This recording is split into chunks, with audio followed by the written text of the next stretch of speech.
Bismillahirrahmanirrahim. Assalamualaikum warahmatullahi wabarakatuh.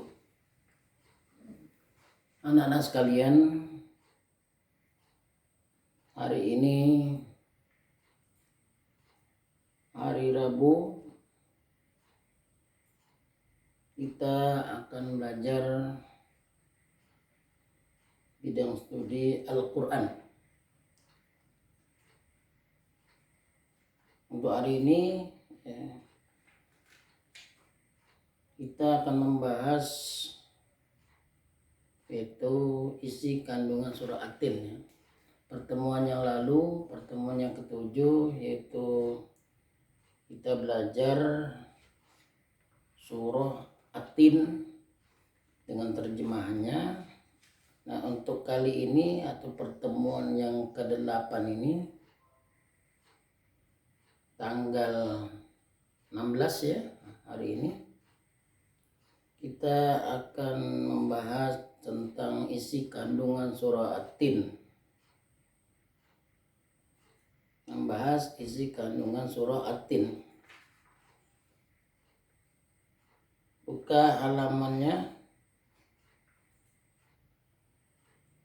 paket Al-Quran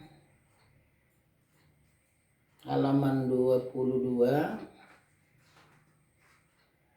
Kemudian kita lihat halaman 24, dan nanti terakhir latihan halaman 27, 28. Itulah yang akan kita bahas pada hari ini. Dengarkan baik-baik dan perhatikan secara seksama. Bapak akan menjelaskan sekilas tentang isi kandungan surah At-Tin. Perhatikan, surah At-Tin ini adalah surah yang ke-95, kemudian terdiri dari 8 ayat. Surah At-Tin ini diturunkan setelah surah Al-Buruj. Ya, termasuk kelompok surah Makkiyah atau diturunkan di kota Makkah. Ya. Turun di kota suci Makkah ini sebelum Nabi Muhammad SAW hijrah ke kota Madinah. Kemudian surah At-Tin ini diambil dari kata At-Tin, yaitu yang terdapat pada ayat pertama yang berarti buah tin. Ya. Kemudian berikutnya adalah buah tin ini dan buah zaitun, ya, merupakan kinayah tentang Damaskus, itu tempat diutusnya Nabi Nuh alaihissalam,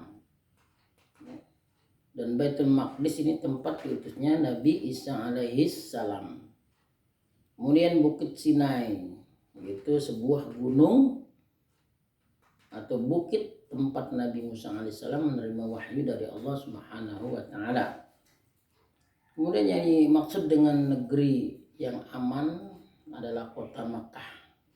Allah bersumpah dengan 3 tempat sebagai isyarat perintah untuk mengetahui dan mempercayai turunnya wahyu Allah kepada para ulul azmi dari kalangan Rasul. Nah, ulul azmi ini ya, adalah gelar khusus bagi golongan Rasul pilihan yang mempunyai ketabahan yang luar biasa. Kemudian berikutnya, manusia diciptakan sebagai makhluk yang paling baik di muka bumi ini di antara makhluk lainnya. Jadi makhluk yang paling baik di antara makhluk yang lainnya, baik secara jasmani maupun rohani. Ia dapat berdiri tegak, berbicara, berilmu, mengatur, dan bijak.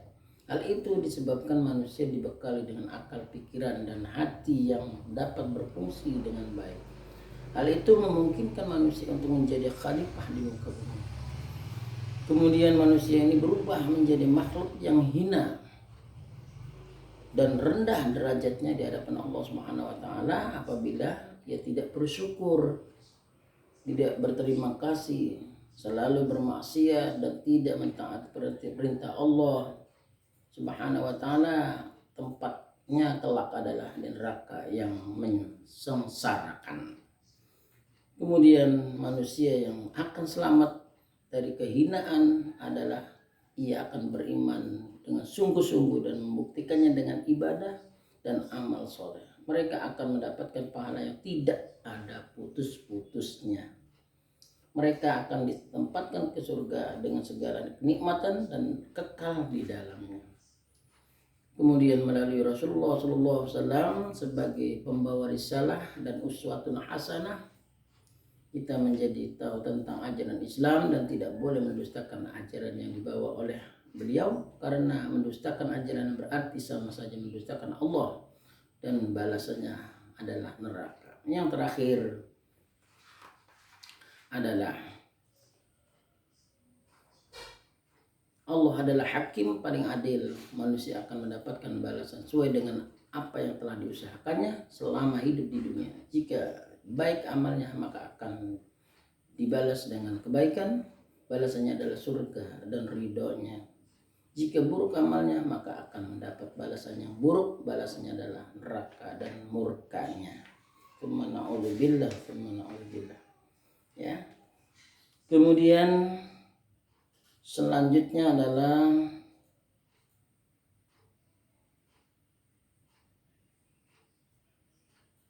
manusia diciptakan sebagai makhluk yang paling baik tadi ya, di antara makhluk lainnya, baik secara jasmani dan rohani.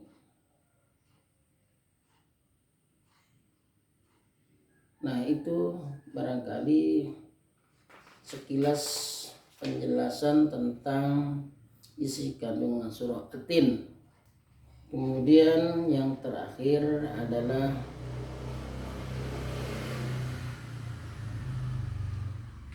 tugas ya, atau latihan halaman 27 ya. Yaitu evaluasi pelajaran kedua, berilah tanda silang pada jawaban yang paling benar. Nomor 1 sampai nomor 10 nanti buka di Google ya. Barangkali inilah yang dapat Bapak sampaikan, mudah-mudahan bermanfaat ya bagi kita semua, tentunya pada anak-anak sekalian. Itu saja dulu ya. Kita akhiri, wabillahi taufiq wal hidayah. Wassalamualaikum warahmatullahi wabarakatuh.